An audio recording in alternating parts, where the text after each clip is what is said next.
Ayan, mga palangga, nakakalungkot kasi kung titignan mo ha, right, dito sa 4 hours ago, okay, sabi ng ICC registry ay kinumpirma nila na bumagsak si PRRD.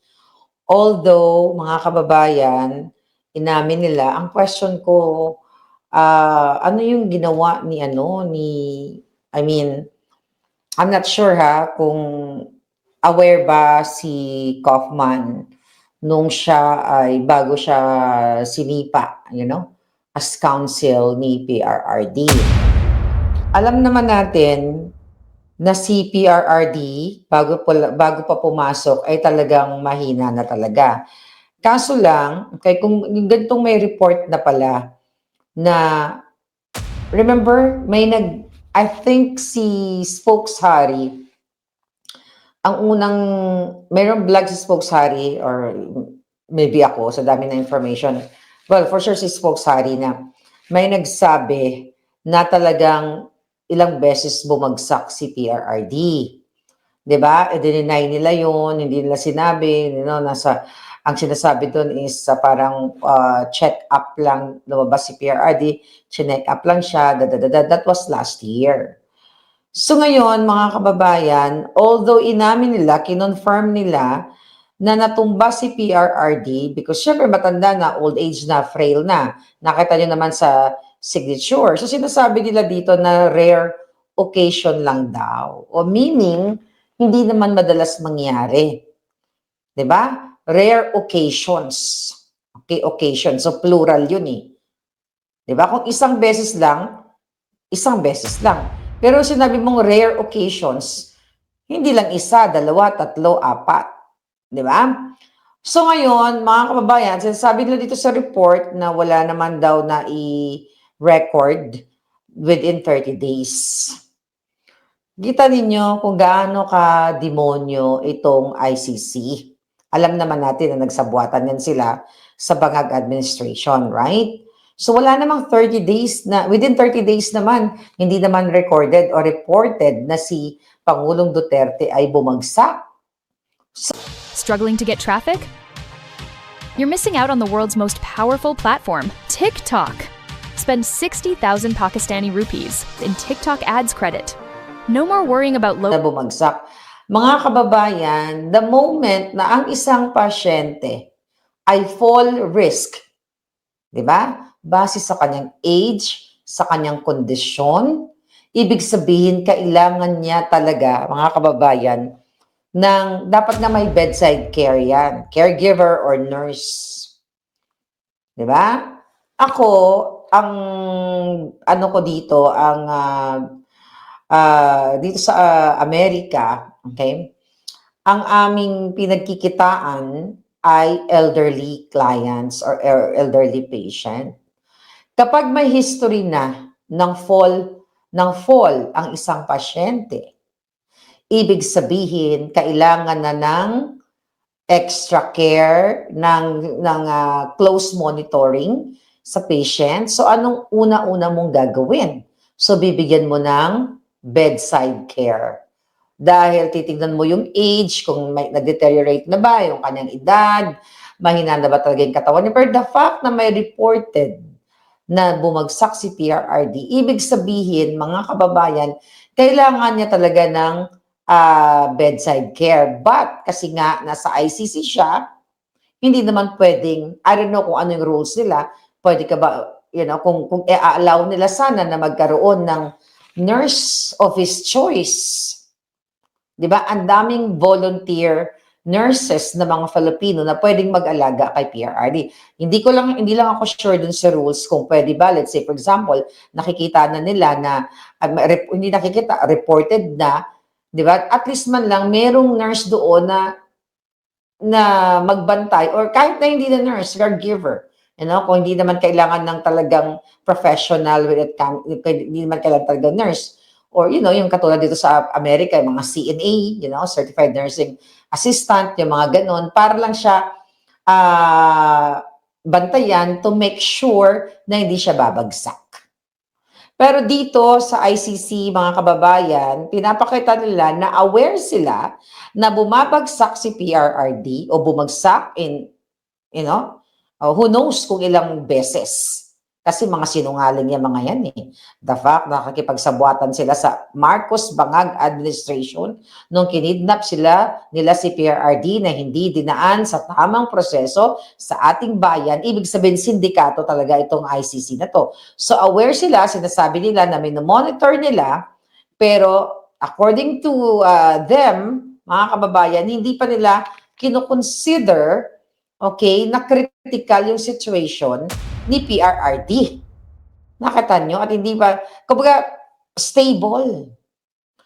Anong kaputahan, anong kadyatahan itong International Criminal Court na sinasabi nila they're there to protect human rights. Pero, yung human rights ni PRRD, okay, yung basic rights niya actually pala, yung basic rights niya, na mabigyan siya ng kalinga dahil sa kanyang edad, ipinagkakait sa kanya, mga kababayan. Ganito kademonyo ang ICC. But I'm looking forward sa bago niyang counsel, si Peter Haines, mga kababayan, ay mapagbigyan si PRRD na magkaroon ng interim release. Kaya sinasabi nila dito na rare occasion lang, mga kababayan, at within in the past 30 days, wala pa namang naganap na pagbagsak. So, okay pa. So, para, ayaw nila bigyan talaga ng interim release. Sabi ko nga, ganito ka-demonyo ang hayop na ICC. And I hope the human right, was that? Not human rights, Human Rights Council, okay?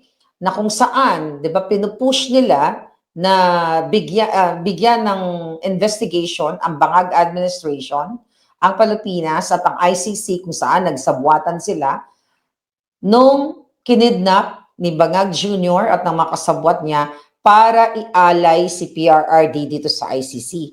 Sana ma-expedite, yung na yan, yung submission nitong case na ito diyan ng Human Rights Council, mga kababayan, para makita nila na ang ICC, sana ma-abolish na talaga totally yan, na they are not really protecting the human rights of the people worldwide. Kung hindi, very political sila.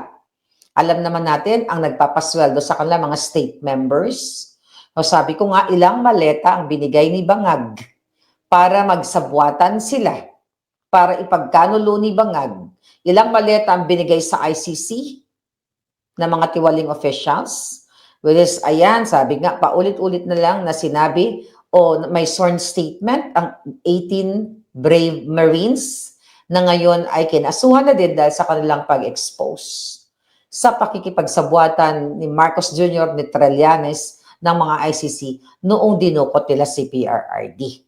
So ngayon, mga kababayan, ang prayer natin, sabi ko nga na since magaling ang abogado ni Pangulong Duterte, ay mabigyan ng agaran or immediate interim release o pagpapalaya kay PRRD dahil sa kanyang kondisyon. Sana sa ganitong, alam mo, nakakahabag, nakakagalit, sana tayo dyan sa Europa o sa buong mundo na nagmamahal kay PRRD, maybe mag-gather ulit tayo ng isang malaking pagtitipon para kalampagin ang ICC, okay? At ang buong Europa, buong mundo na bigyan ng interim release si PRRD, maging aware sila sa ginagawa ng ICC. Na sa kabila ng pag-amin nila na bumagsak si PRRD, ay ayaw pa rin nila bigyan ng interim release. Although may process, which is yan yung first thing na ginawa ni Peter Haines na mag-submit, okay, ng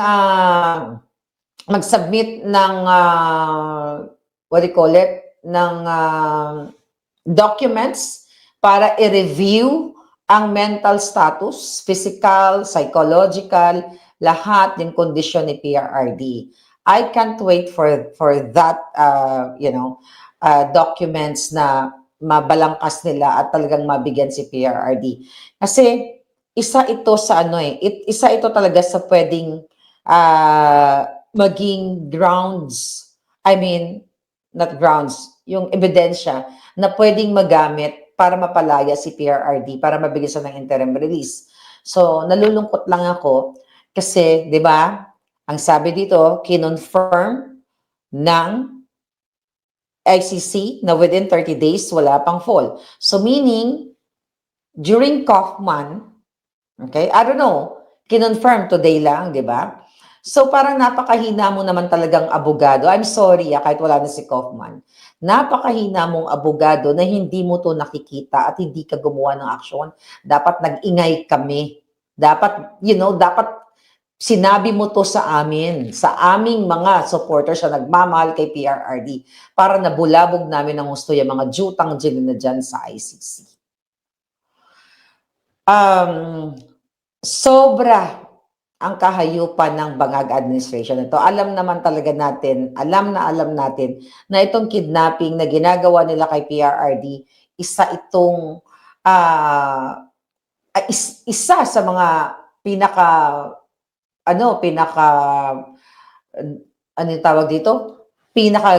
isa sa pinakahayop na ginawa nila na ipadukot si PRRD kahit hindi dumaan sa tamang proseso, which is gusto nilang manatili sa pwesto. Alright? Gusto nilang manatili sa pwesto, kaya lahat tayo'y kakasuhan. Di ba? Imagine niyo mga kababayan sa nangyayari ngayon kay Senator Bato. Sa kabila, kaya sila galit na galit dahil nga nag-change of leadership. Kasi may nilabas na statement, I think, yung political analyst na si Lito Banayo and even ito si Mangga, na talagang kaya gusto nila makontrol ang Congress at ang Senate dahil sa CONAS o Constitutional Assembly.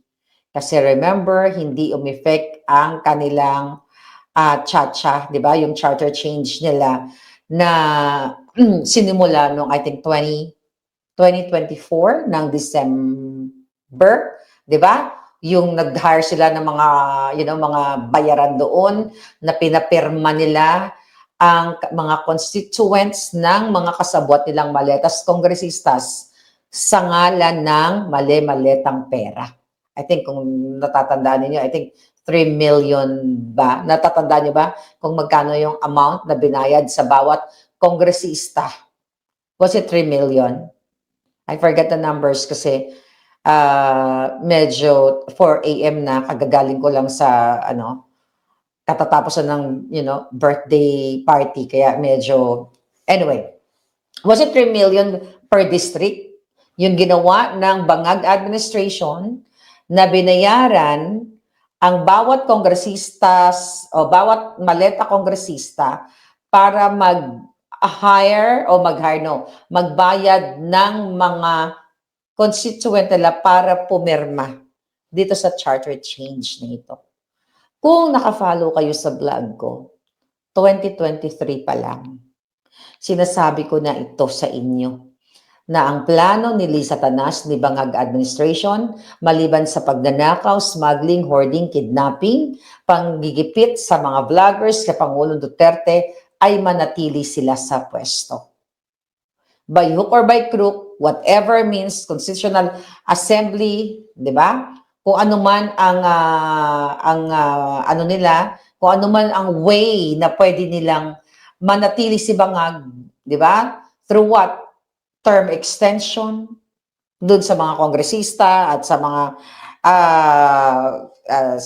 sa leadership para nga magkaroon ng charter change o yung CONAS na sinasabi nila, Constitutional Assembly.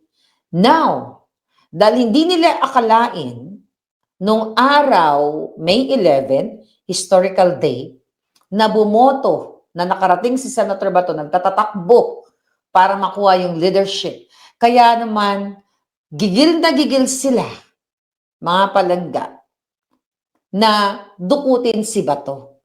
Kaya 'di ba ano ang sabi ni Alan Cayetano, ni Speaker Alan Cayetano, ay no Speaker, sorry, Senate President, 'di ba? Na matindi yung pressure.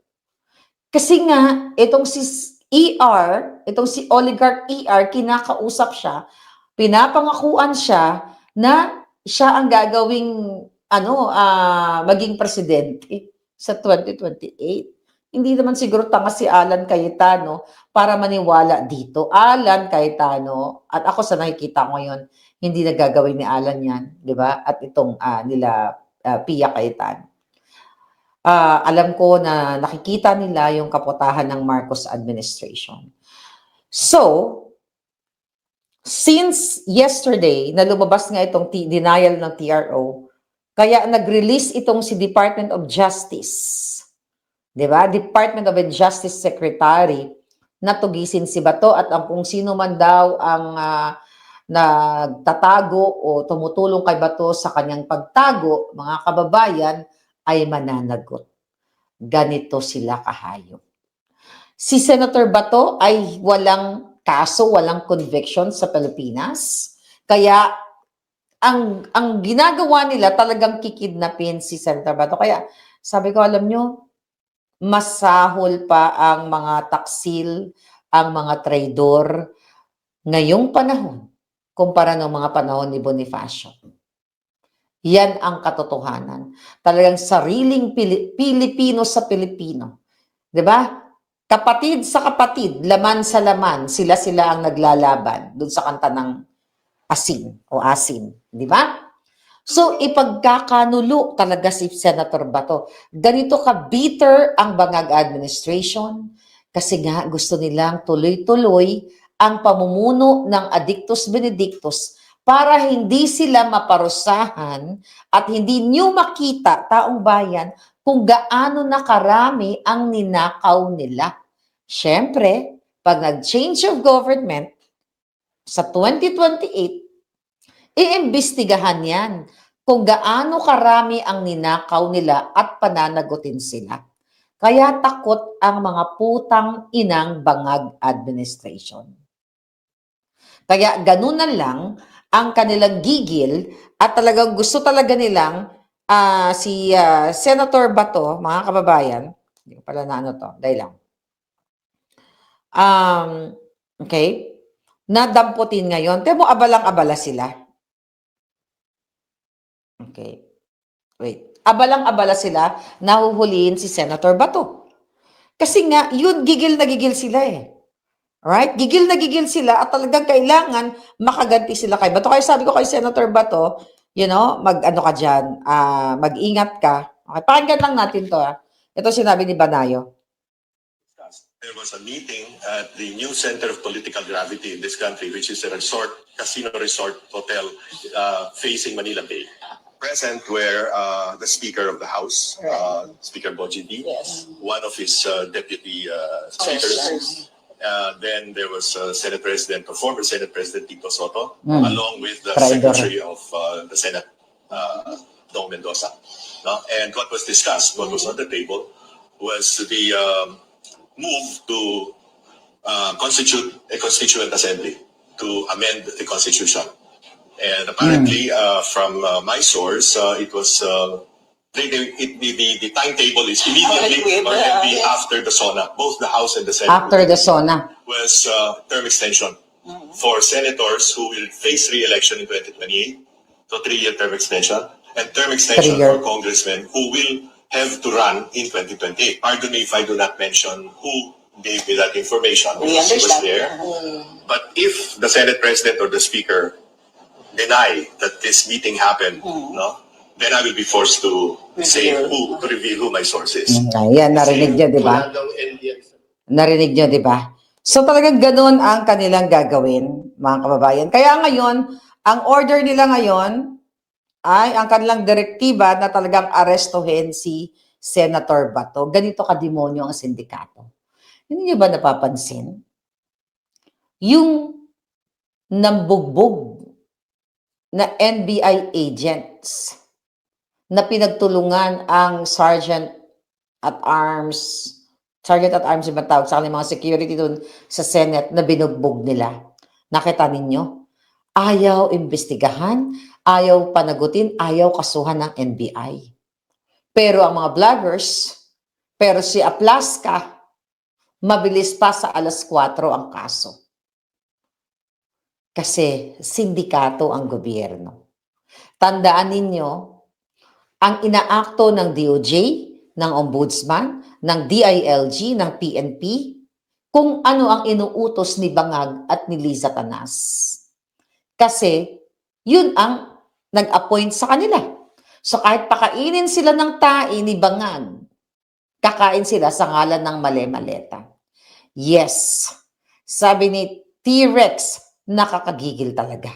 Ako 2022 pa lang, actually July pa lang, nandyan pa lang ako sa Pilipinas, gigil na ako sa jutang Genemes na Bangag, Liza Canas at pamilya niyang magnanakaw. Pamilya niyang demonyo. Kung meron pang lumagpas sa pinakademonyo, sila yon. Sila yon. Mga kababayan, sabi ko nga, sa araw-araw nating pakikipaglaban, sana kumilos kayo. Kasi hindi naman ito para sa akin. Para ito sa inyo. Ang mga anak ninyo ginagawang bobo. 'Di ba? Kayo mismo na mga magulang, gusto nila makontento kayo sa mga ayu-ayuda. 'Di ba? Tapos itong si Bangag pumunta sa Obando, Bulacan itong araw na ito. Nagyabang ang putang inang addictus. Anong sabi niya? Mula nung nag-graduate ako, nagamit ko yung natutunan ko, di ba? Nag-lecture doon sa mga bata. Yun, the usual motherhood statement. Pag-aaral kayo mabuti, gamitin yung mga talent sa kabutihan, chuchu. Nagbigay daw siya ng 200,000 sa pesos sa barangay, sa certain barangay na yon. Tapos yung 100 pesos ibigay sa 100,000 pesos ibigay sa mga eskolar ng bayan, maghahanap ng 5 bata para ibigay 100,000, tigto 20,000, payat yun. Di ba? Optics nila para kunwari gumagawa sila ng tulong sa mga kabataan. Barya lang ang 20,000 sa mahal ng bilihin ngayon. Di ba? Ngayon, ang sabi niya, mula nung ako'y nag-graduate, pakinggan natin kaputahan nito. Sa bawat barangay. Ang request lang namin sa mga barangay officials ay yung 100,000 doon sa binigay naming 200,000, yung 100,000 ay maghahanap, kada barangay maghahanap ng 5 na scholar. At ang aming advice sa ating mga barangay officials ay kako, hanapin ninyo yung mga malapit ng magtapos. Pero hindi rin naman ibibigay ng mga barangay yan. Diba? Kilala natin ang hilatsa ng mga barangay na yan. Ang gagawin ng mga putang inang yan, ang pipiliin nila, it's either kamag-anak nila or kakausapin ko niya, oy Pedro, nene, ikaw kunyari scholar ka, okay, 20,000 na makuha mo. Kasi, di ba, in-announce di Bangag na 5 scholar ng bayan ang kukunin namin. O ikaw, Petra, bibigyan ka ng 1,000, pipirma ka dito, kunyari natanggap mo yung 20,000. Yan ang gagawin ng mga yan. At una-unang payat yan. Ang 20,000 pesos. Hindi ganyan ang approach. Para gusto mo maibsan ang kahirapan ng mga estudyante. Hindi lang 5 bata sa isang barangay. Putang ina, ilang milyon tayo sa Pilipinas. Obando, Bulacan. 5 lang ang hihingiin, tapos optics na. At sasabihin niya, nagamit ko nung gumraduate ako. Hoy, hindi ka gumraduate ng college. Gago kang adik ka. Alam na yan ng taong bayan. Ba't ganun pa man? Hindi ganun ang approach kung gusto talaga ni Bangag na mabago ang kinabukasan ng bawat Pilipino. It should be national approach. Anong ibig kong sabihin? Lahat ng graduates, bigyan ng tig 20,000. Kung yun na ang kaya ng pondo ng gobyerno. Just for example, hindi po pwedeng pipili ka, maghanap kayo. discretion ng barangay chairman, hanapin niya kabit niya o inaanak niya. Hindi ganun. Pangbangag yan. Dapat ilagay yan. Isa batas na lahat ng graduates, dahil kawawa naman talaga mga kababayan natin, lahat ng graduate ng high school, meron kayong tatanggapin na tig 20,000 mula sa gobyerno para makapagsimula kayo, pambili nyo ng gamit, ng sapatos. Hindi po napipili kayo, kapitan, barangay kapitan, pumili ka ng 5 tao, ng 5 estudyante. Nakita nyo? This is pang-addict. Pang-addict approach to. Pakinggan pa natin sinabi ng gago. Peligro yung pagtatapos nila. Nabulo-bulo ng addict. Kulang sa pambayad, kailangan magtrabaho, kung ano man. Basta't makatulong. So, bawat isa sa inyo, makakatanggap ng 20,000. Yun ang pampatulong sa inyo para sa inyo. Bawat isa sa inyo nagsasalta sa harap ng estudyante. 5 lang, hindi yung nakikinig lahat. Pipili, di ba? Narinig ninyo? Pag may diabetes at cholesterol, ang kasabay, Vanular. High-level B vitamins para sa nerves with added B2 for the heart at B3 to help lower bad cholesterol. Ang maintenance, sabayan ng Vanular. Walang budget para sa pambili ng sapatos, ng uniforme, ng notebook, ng bag. Kaya dapat ito mawala na itong kaputahan ni Bangag, yung lahat. Kailangan talaga bitay ito. Sabi ko nga, kung ako presidente, lahat ubos to mga to eh. Scholarship. At lagi kong sinasabi sa ating mga presidential scholar na nakikita ko ay dapat mapakinabangan ninyo na mabuti ito. Yung 20,000 na yan. At Patangina, dapat mapakinabangan ninyong mabuting ito ang 20,000, samantalang ang ninanakaw ng yawa, bilyon-bilyon. Kayo naman, ginamitan lang kayo ng optics. Uy, ang galing-galing ni Bangag. Namigay ng 20,000 sa 5 tao lang ha. Ito yung optics niya ha. Mga kababayan, gusto ko linawin. Hindi lahat ng estudyante binigyan ng 200,000 ang kapitan, ang 100,000 mapunta kay kapitan, ang 100,000 doon daw sa 5 pipiliin. Ano yung category? Is it category? Ano yung requirements ba? Ano yung basihan para ibigay ang 20,000? Wala, di ba? Kaya sabi ko, pwede yan ibigay ni kapitan sa kanyang anak, pwedeng ibigay sa kanyang pamangkin, sa inaanak, o kung kanino pa man na pinili niya. Kahit ito ay hindi qualified. ninyo sa mabuti para matulungan ang pag-aaral ninyo, matulungan ng pag-edukasyon ninyo. Matulungan ka ganyan, putang ina 20,000, saan ka aabuting hayop ka? Naakala mo ang binigay mo 2 milyon o 20 milyon? Kunyari, hinahagod yung hiningan niya, alpot-alpot, buto-buto, bangag-bangag. At sa ganung paraan, makakatulong tayo ng napakarami dahil ang barangay At sa ganung paraan, makakatulong tayo ng napakarami. Nakatulong tayo ng napakarami. Puking ina mo, 5 estudyante lang. Makatulong ka ng napakarami. 5 lang ang ang bibigyan mong 20,000 at hindi pa namin alam kung deserving students yung bibigyan mong hayop ka. sa Pilipinas, more than 42,000.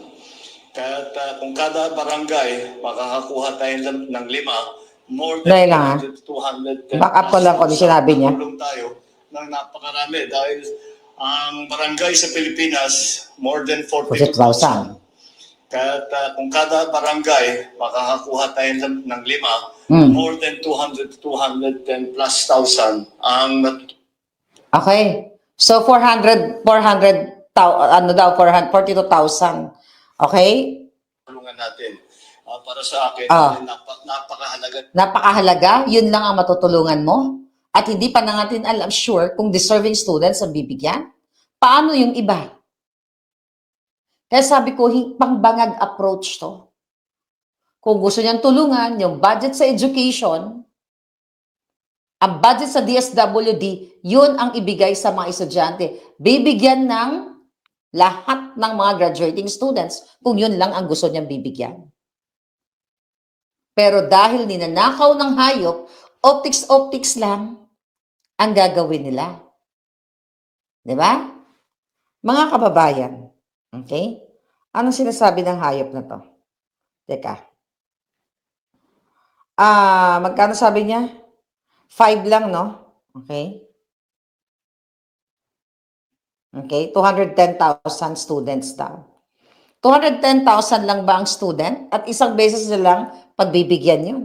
At ang sinasabi ko sa inyo, hindi pa natin sure kung ibibigay ni Kapitan Matutulungan natin. sa deserving student. Para sa akin, dahil napakahalaga rin ito. Dahil para sa akin, lagi kong sinasabi, ay ang edukasyon, para sa pamahalaan, ang edukasyon ay hindi pribilehyo. Ito'y karapatan ng bawat na ating kabataan na kailangan ng pamahalaan ay asikasuhin at tiyakin na maganda ang sektor ng edukasyon. Naiwanan lang tayo ng kaunti dahil sa nakaraang ilang taon hindi masyadong nabibigyan ng atensyon ang ating Kasi na naman. sector. Pero Naiwanan tayo ng konti, naiwanan tayo ng malupit dahil ninakaw mo ng pamilya mo ang pera ng bayan noon pang hayop ka. Hindi ka pa natiging yawa ka.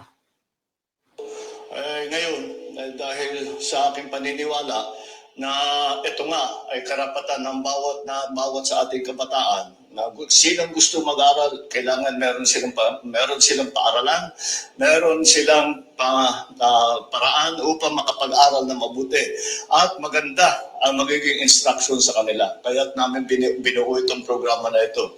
Ang lagi kong sinasabi sa ating mga presidential scholar, sana mapakinabangan ninyo na mabuti ito at sa karanasan ko, talagang naramdaman ko yan. Kung Ang naramdaman mo? napakapalad at Sa karanasan ko, nararamdaman ko yan. Anong nararamdaman mo yung pagiging addict mo? Hindi ka naghirap, gago. Yung 206 bones na bumuo sa katawan mong hayop ka ay galing sa pagnanakaw sa kaban ng bayang impacto ka. Kaya huwag mong sasabihin na nararamdaman mo ang nararamdaman ng mga mahihirap. Optics lang to, mga kababayan. Optics lang.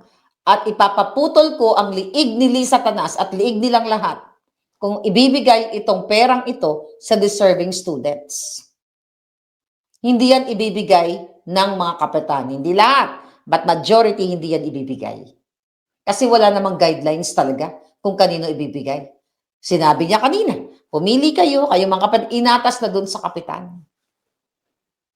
pag-aral ako sa mga gandang eskwelahan. Ano sabi niya? Sa karanasan ko, talagang naramdaman ko yan. Kung ako'y napakapalad at nakapag-aral ako sa mga... Sa karanasan ko, ako'y nararamdaman ko yan. Diba? Tapos biglang, anong nararamdaman nga niya? Kabuangan niya?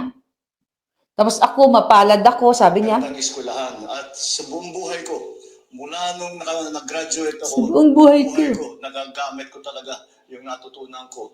Araw-araw, nakikita ko. Nagamit niya ang pinag-aralan niya sa pagnanakaw. Araw-araw sa pagnanakaw at pagsisinghot. At panggagago, pangkikidnap, panguhord, pangsasmuggle. Yung mga bata, malungkot to, yung mga itsura. Ayan, nakita mo, yung mga malulungkot.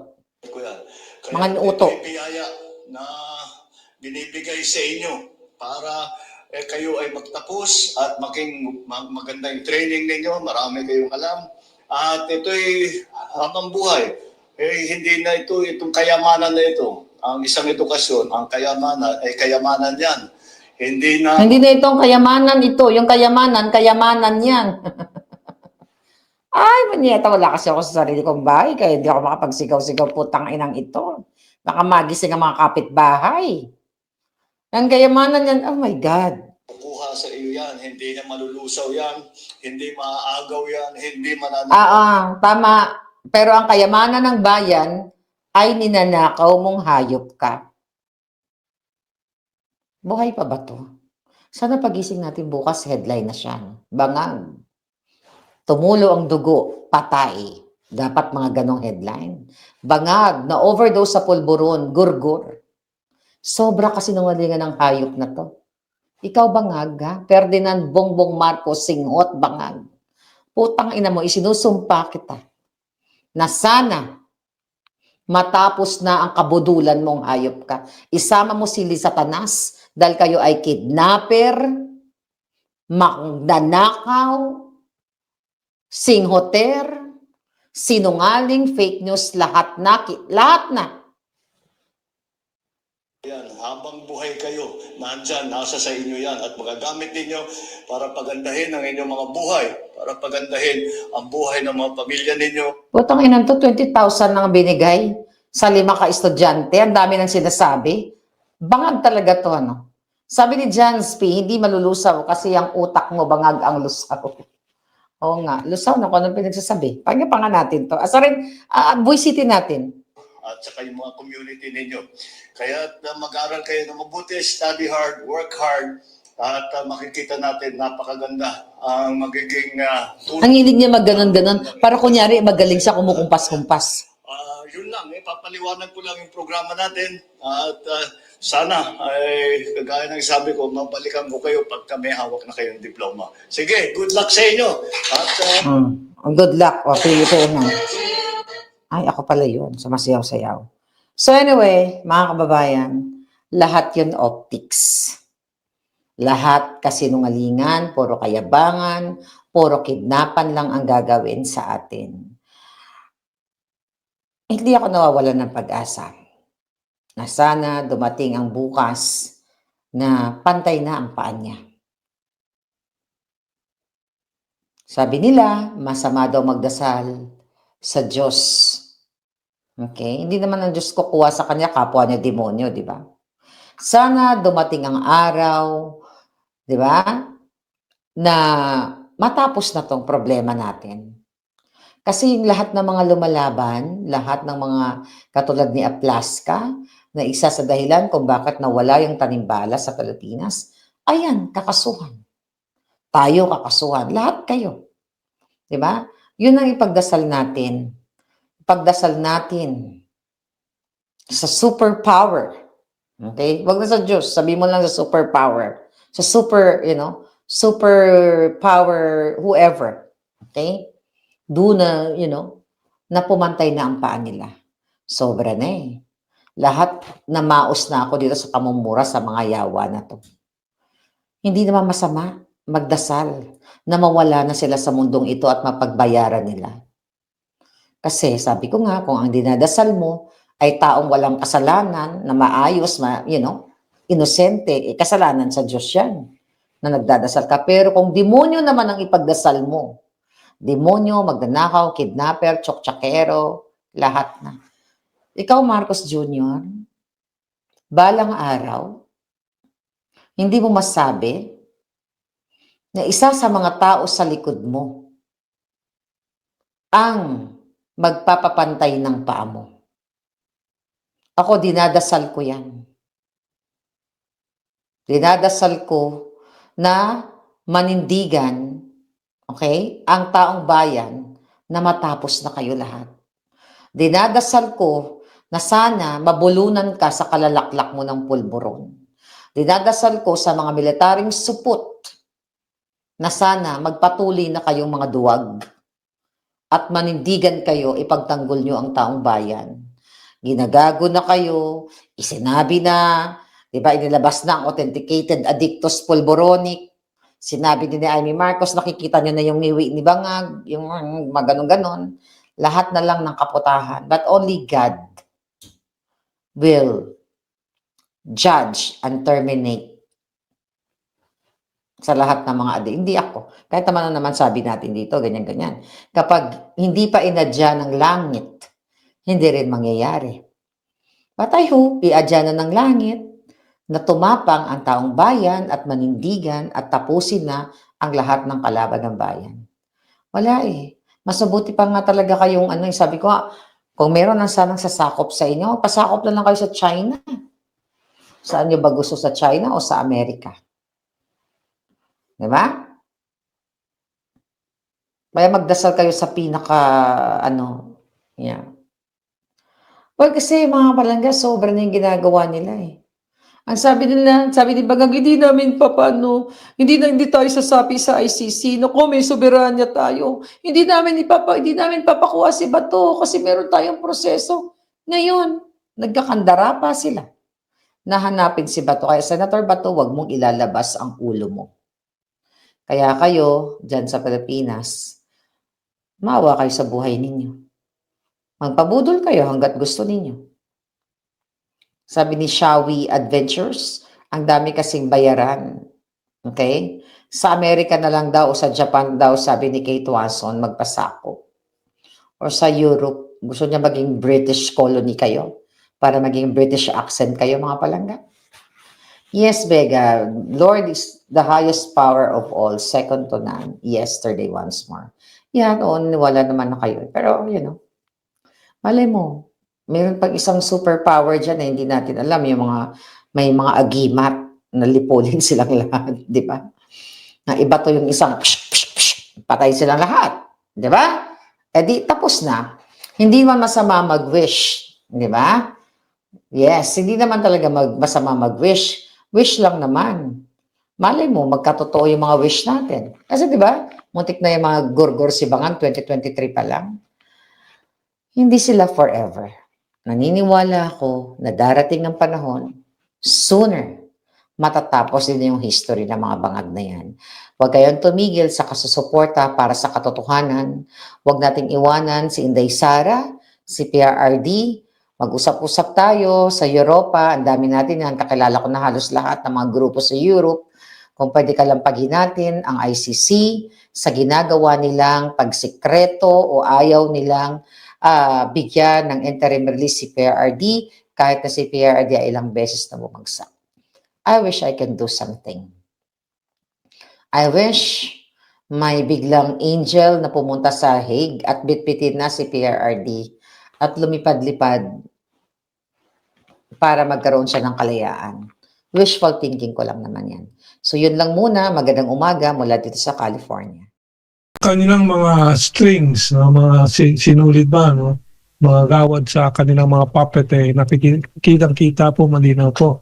At the number one puppet si Bongbong Marcos, sunod po yung dating Speaker of the House, as President of the Senate, si Soto, at yung corruption doon sa konektado din po dyan sa House na sila Martin Romualdez and so on, na siyang naglusad ng impeachment laban kay Sara Duterte, kung ano mga kasong wala namang katuturan. So kitang-kita po ang galaw ng Amerikano po sa lahat na yan. Kaugnay din po din sa kanilang galaw sa military with Gibo Chidoro. Sa linya po ng ating komunikasyon via Zoom si Cam Mentong o si Ginoong Herman Chu Laurel, isa pong geopolitical analyst. Cam Mentong, good morning po. Jade at Admar ang inyong makakasama. Maraming salamat po sa inyong oras. Good morning, Jade and Admar, and sa lahat ng libo-libong mga taga-subaybay po ng mga balita po ninyo. Isang magandang araw sa lahat.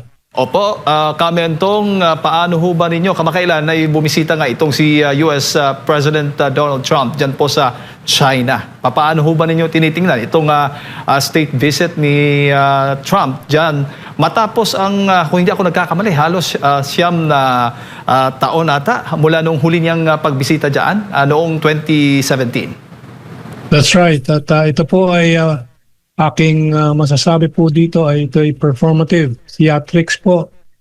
At kung titingnan natin makaraan ng 1-2 araw ang totoong resulta, siyempre ang malinaw lang po talaga ay si Trump pumunta ka sa China, nakipag-usap. Ang China naman po ay may mga binigay na mga concessions, bibili daw ng kaunting soybeans from the important, politically important electoral base ni Trump na soybean farmers at agricultural farmers ng Estados Unidos.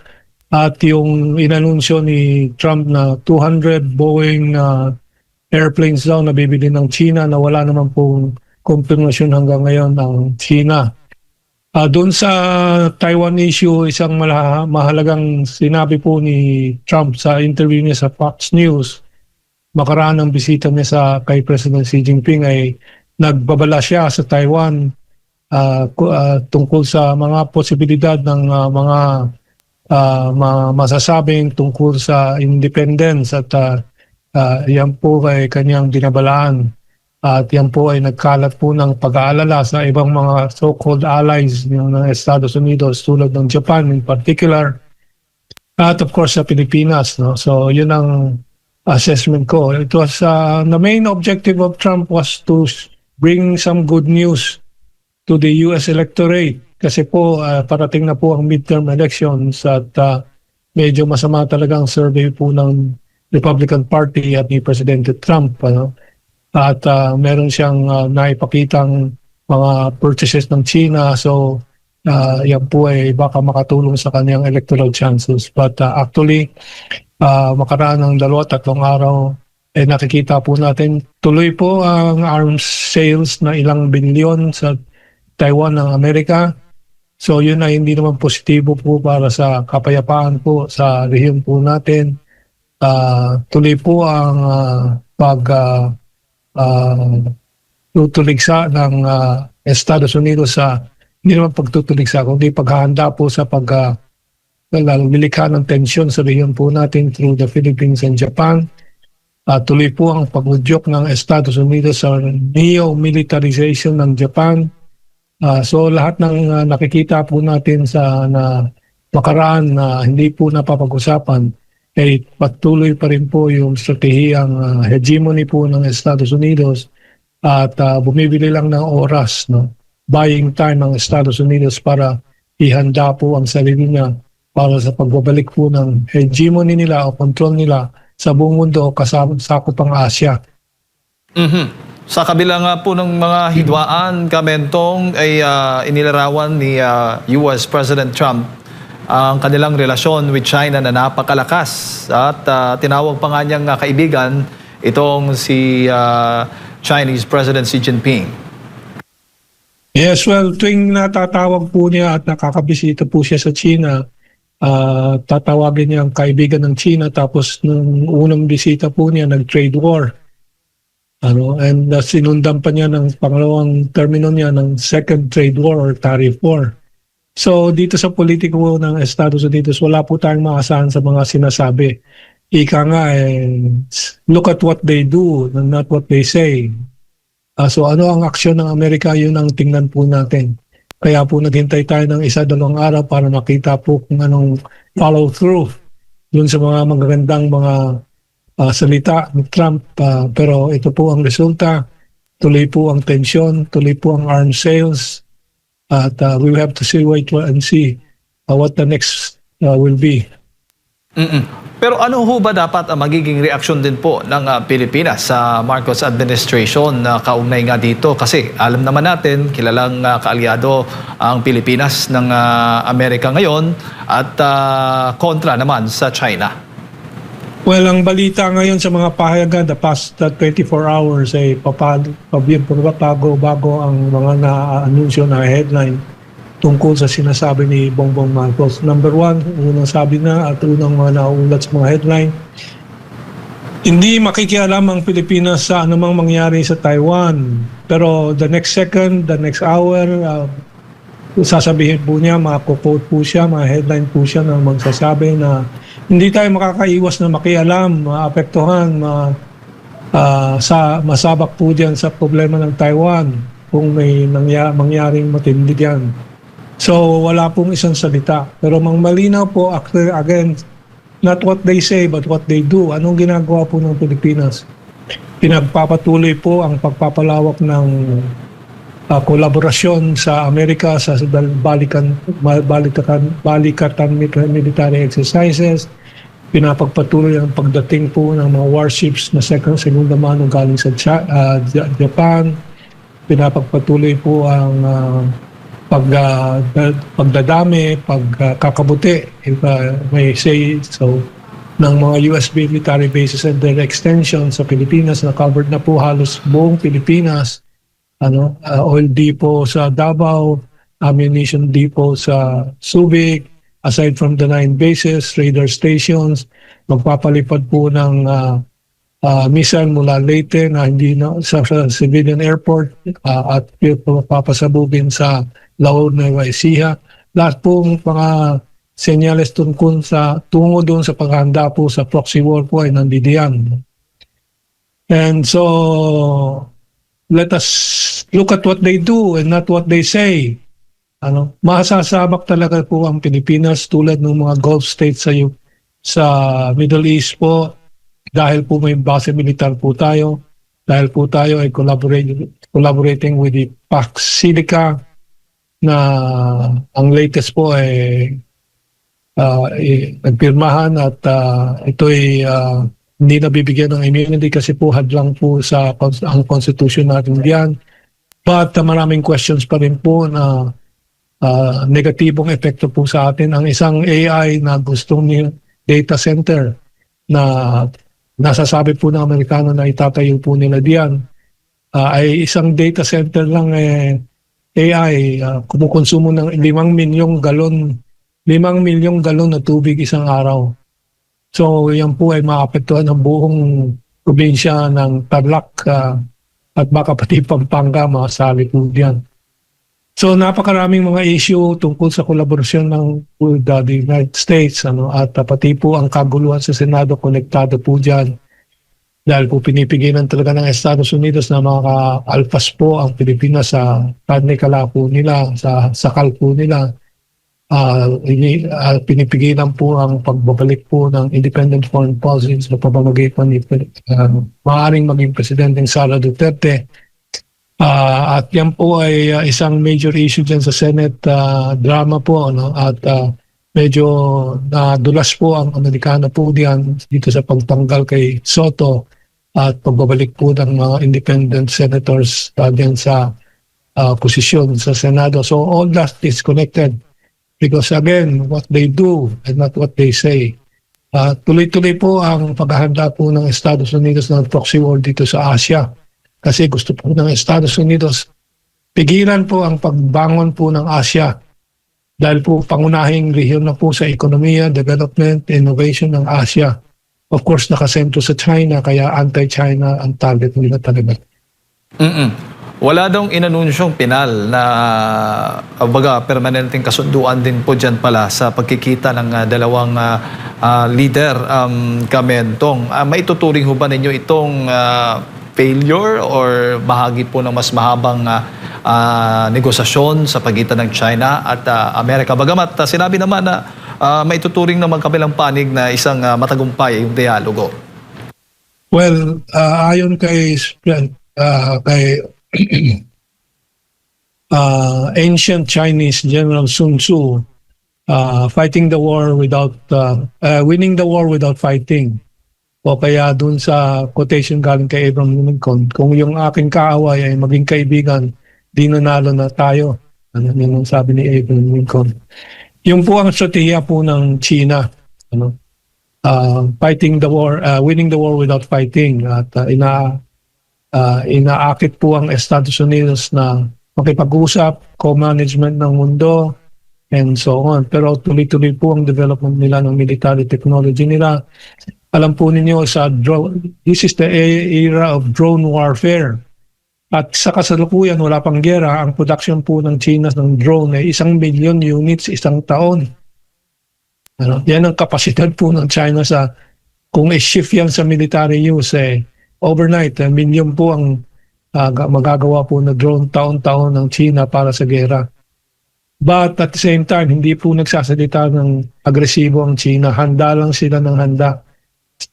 Look at what they do and not what they say. At patuloy po ang strategiya ng China na ilimita ang Amerika po sa kanilang kinalalagyan ngayon sa Western Hemisphere, sa North America. At inaasahan ko na mga anti-American movement sa Latin America ay lalakas din po para malimita, makontrol ang pagpapalakas ulit ng Estados Unidos. So, well, anyway. So, nothing has really changed except that the Americans are preparing for a longer preparation for the war against China. Nabanggit po ninyo, nakikialam yung Amerika dito sa kaso ng impeachment ni Vice President Sara. Pwede ho ba yun? At papaano naman po ninyo nasabi? Well, ang kanilang mga strings, no, mga sinulid ba, no, mga gawad sa kanilang mga puppet, nakikitang-kita po, malinaw po. At the number one puppet si Bongbong Marcos, sunod po yung dating Speaker of the House, as President of the Senate, si Soto, at yung corruption doon sa konektado din po dyan sa House na sila Martin Romualdez and so on, na siyang naglusad ng impeachment laban kay Sara Duterte, kung ano mga kasong wala namang katuturan. So kitang-kita po ang galaw ng Amerikano po sa lahat na yan. Kaugnay din po din sa kanilang galaw sa military with Gibo Chidoro. Opo. Sa tingin po ninyo, kung sakali man si Vice President Sara Duterte magiging Pangulo, hahayaan po niya yung Amerika na magtatag ng mga US bases o yung mga EDCA sites dito sa Pilipinas? Nagsalita na po si Vice President Sara Duterte sa mga nakaraang panahon at kanyang itinaguyod po yung independent foreign policy. Talagang sinabi po niya na yun dapat ang tahakin po ng ating bansa at equidistant, no? Meaning pare-pareho ang ugnayan sa China, sa superpowers, China, Russia, Amerika. Pare-parehong distansya lang ang relasyon sa mga bansang yan. No? Ang pare-parehong distansyang lapit at layo dito sa mga superpowers na to. So, equilibrium, balanse, at kung anong makakabuti po sa bansang Pilipinas, yun ang susundin. Hindi po tulad ngayon talagang hindi po makakaiwas ang Pilipinas na maging biktima at hindi po makikialam nga pero magiging biktima na walang pakialam sa Taiwan issue kung sakaling magkaroon ng labanan po diyan, which will not happen anyway, no? Kasi panalo po ang nananalo na po ang unity movement sa bagong Kuomintang leadership sa Taiwan na si Ching, medyo nakakalimutan ko anyway, si Madam Ching, no? At inaasahan po sa next election ay matatalo na po yung separatist party. So it's really not a problem. Pero ang problema para sa Amerika ay yung kanilang bilyon-bilyon na benta ng armas sa Taiwan. Kaya po titingnan pa po natin kung anong gagawin ng Estados Unidos dito sa manipulasyon sa politika sa Taiwan din. Tulad ng ginagawa nilang manipulasyon sa politika sa Japan at sa Pilipinas. Huli na lang, Kamentong, generally, ano ba yung mga dapat babantayan ng taong bayan sa mga susunod na mga buwan o panahon, kaugnay nga dito sa posibleng itong pagbabago ng US-China relation? Well, we will see, no? Kung akong magbibigay po ng payo po dyan, we must continue to be alert and continue to be active to try to separate from America, as President Rodrigo R. Duterte said before, para po talagang maibalik ang independent foreign policy at ating alagaan po ang kapakanan ng Pilipino at hindi po ang interes ng ibang bansa. Yan po ang kailangan natin gawin at yan po ay aking inaasa na isang unang hakbang na nakita po natin tungo dyan ay yung pagkapanalo ng independent senators sa ating Senado at pagbabalik dahan-dahan ng independensya po ng bansa at ng institusyong Senado, eventually po ang Republika ng Pilipinas.